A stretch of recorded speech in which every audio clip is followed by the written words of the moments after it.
with Elizabeth Henry from Yale. And Elizabeth, I'll turn it over to you for a question.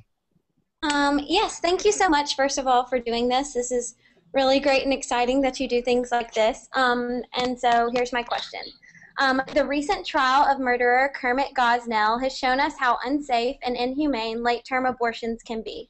Recently, the House of Representatives has responded to Gosnell's Clinic of Horrors by passing the Pain-Capable Unborn Child Protection Act. So my question is this, Senator Murphy. What will you do to ensure that no more children are brutally murdered like the untold number of children who are killed by abortionist Kermit Gosnell? Well, there's a couple things to say about this. One, you are right that the crimes that Gosnell committed are absolutely horrific. And when you read about them, I mean, there's nothing to do but absolutely sort of shudder. And he has been appropriately dealt with through our criminal justice system. And the question is, what lessons do we learn from a public policy perspective about the Gosnell case? One, I think he's an outlier. I don't think that there are a lot of other people walking around committing the kind of horrific crimes that he did. But there are, I think, two things that I take away from this. One, my contention is, Elizabeth, you know I'm pro-choice. I do support women and families being able to make decisions about abortion themselves with certain legal constraints. I worry that the kind of back alley, unregulated, unconscionable practices that Gosnell was providing would be more frequent, not less frequent, if we made abortions illegal. Frankly, that's what was happening in a lot of places prior to Roe versus Wade, is that the only way you could get an abortion was to go to an unlicensed, in the shadows practitioner. I guess my follow-up question then is, why do Democrats oppose common sense regulation on abortion clinics?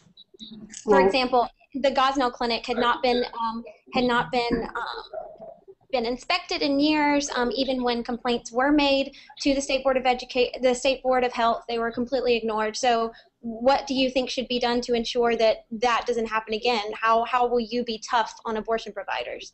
Well, I'm not going to be tougher on abortion providers than I am on any other healthcare practitioner. I mean, I want to be honest with you. I support access to full reproductive healthcare, which to me abortion is part of, as I do support access to a full range of healthcare services. But that means that every provider should be inspected, that if there are complaints, state and local regulators should be tough on them, whatever service they're providing. So if that was the case in Pennsylvania, then that's not okay. And I'll continue to support the enforcement of our laws against anyone providing legal healthcare services. Now, he wasn't providing legal healthcare services. He was providing illegal healthcare services. But if you have reports that people are practicing outside of the scope of the law, then we should go after them. And his case should be one that unites us around trying to find out if there are people that are practicing outside the realm of acceptability like Gosnell was.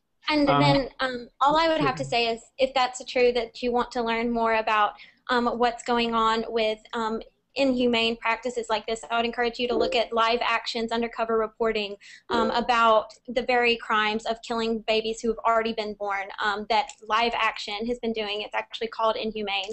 They have tons of videos on their website where they've gone to Planned Parenthood centers, all these kinds of places, and done undercover hidden camera reporting, and have found many, many abortion providers who will freely admit that they kill children outside of the womb. So that's all I wanted to share with you. No, that's fine. I will gladly take a look at it. I'm not sure that I'll end up in the same place that you are, but I'll gladly take a look at it. Brian, go ahead. You're up.